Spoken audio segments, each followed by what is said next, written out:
Well, today it was cooler. We went from 90 degrees yesterday to 73 today.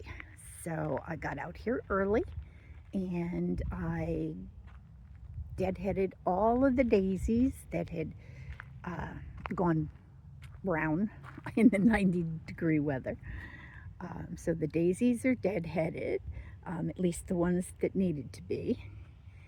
And I pulled weeds. I need to get my big clippers out so I can do the top of the holly up there.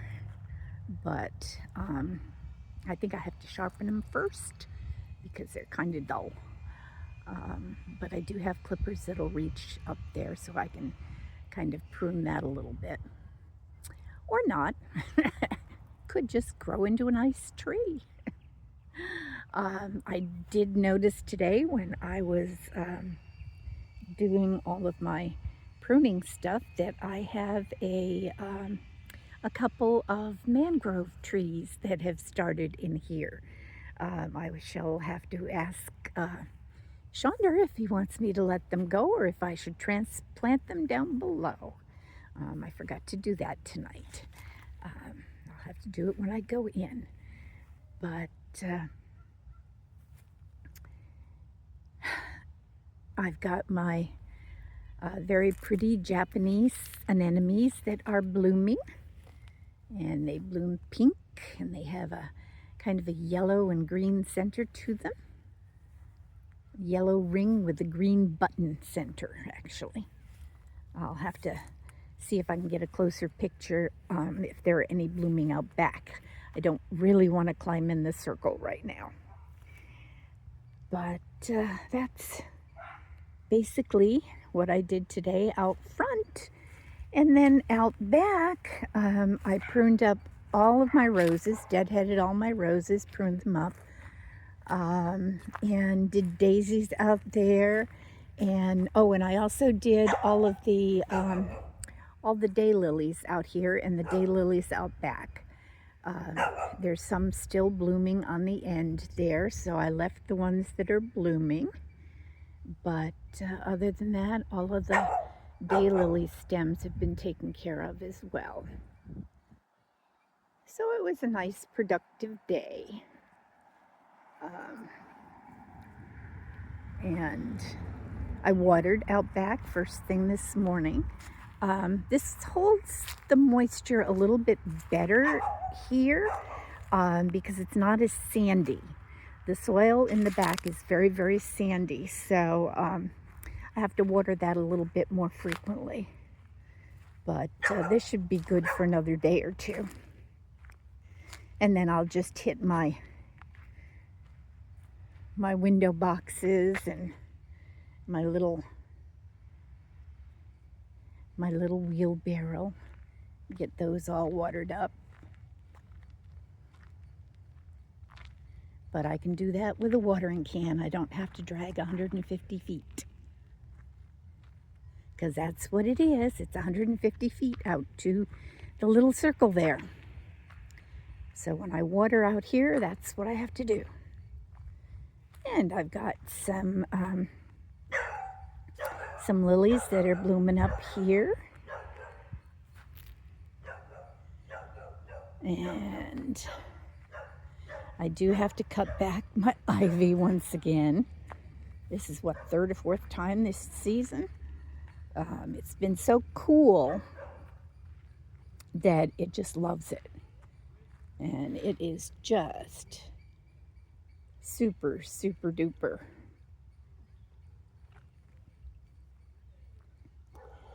But I like to keep it clipped and neat and tidy so it doesn't take over the patio. And I gotta deadhead these daisies again. And I don't even want to look down below because there was a raccoon down here last night and I think he tipped over my filter. But that's gonna have to wait till tomorrow. But I will look down here. About time to deadhead these daisies. Maybe another day in them or so. And then I'll come down and deadhead these. but it's still looking good. I've got my blue hydrangea that's blooming down here. And that was a transplant from the back. Got phlox, daisies. I have tall snapdragons. They're a special variety. Tomorrow I'll have to give the bird baths some more water. Although it really isn't that necessary because I've got so many water features. The one in the front is always full. And then of course I've got the ponds down here. And I've got the fountain and the pond out back. So they really have quite a few water features. Nobody's hurting for water.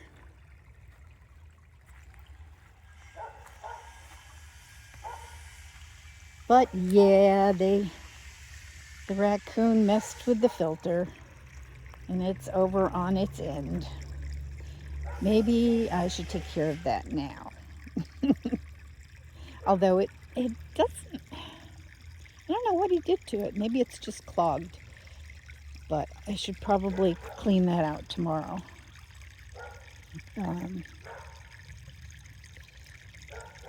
So yeah, I've got a few tasks for tomorrow. And I also, we had a windstorm again last night. So I've got probably 95% of the petals from the pink dogwood down now. And I think I may be done with the cedar seeds. But I'm just whispering that. And oh, it looks like I got to get down here and do some watering tomorrow morning because my rhodie is looking like it wants some water over there. This one is planted higher up. It doesn't have the water and dampness that the others have. So I have to get water on this one a little bit more frequently. And it eats it up. So I don't know if you can hear my squirrel. That's Red. It's one of my red squirrels. But yeah, that's how it looks down here. And I'm going to go take some stills of my candy cane rose that I did today. I kind of tied that up because it needed to be strengthened in one area. And it is full of blooms. Very few leaves, but boy, is it blooming its head off. So I'll go up and take some stills of that, and my tricolored hydrangea is doing really well too. Got tons more blooms on it. Oh, and I don't think I've ever shown you the side of the house. I have a hydrangea there too, and I think it's called a Siberian bug loss or something like that. But this is my spice garden right here. And the short stuff right there is oregano, which is going crazy. Always does. And this is in a sheltered spot, so I can pick it all year round, 365 days a year. And the taller stuff is mint. There's 3 different varieties. There's a chocolate mint, a spearmint, and a peppermint. And then I do have some parsley growing in there. And what I usually do is I usually pick off some parsley fresh and then put it in a bowl next to the stove. And that way it can naturally dry. But I've got it in my little pestle, mortar and pestle. And if I need to use it, I just grind it up and use it. And these guys, we brought those from Seaside, Oregon. They are a form of Lavatera, and they're really pretty, but they don't especially like the sun, and they have a little purple flower to them. But going right around here, we have things hanging on there. During the winter time, I stick a suet feeder or suet cake in there. See if I can pan out here a little bit. There we go. Got a mosquito chasing after my thumb. And I can hear these wind chimes upstairs in my bedroom.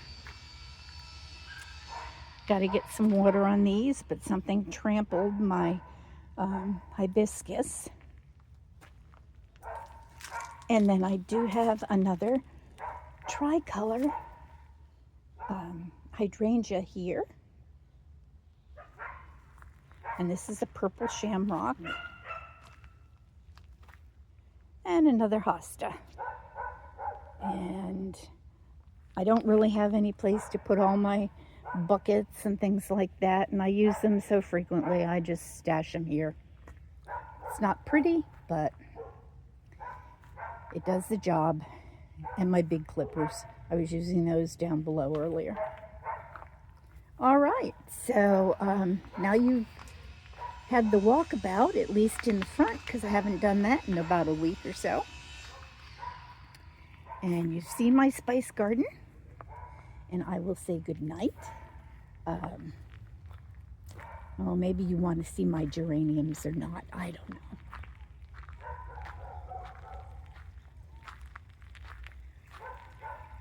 But I have a nice bucket of geraniums here and one sunflower that the squirrels had planted. So good night now from Lynn's Garden in Port Orchard, Washington. Bye.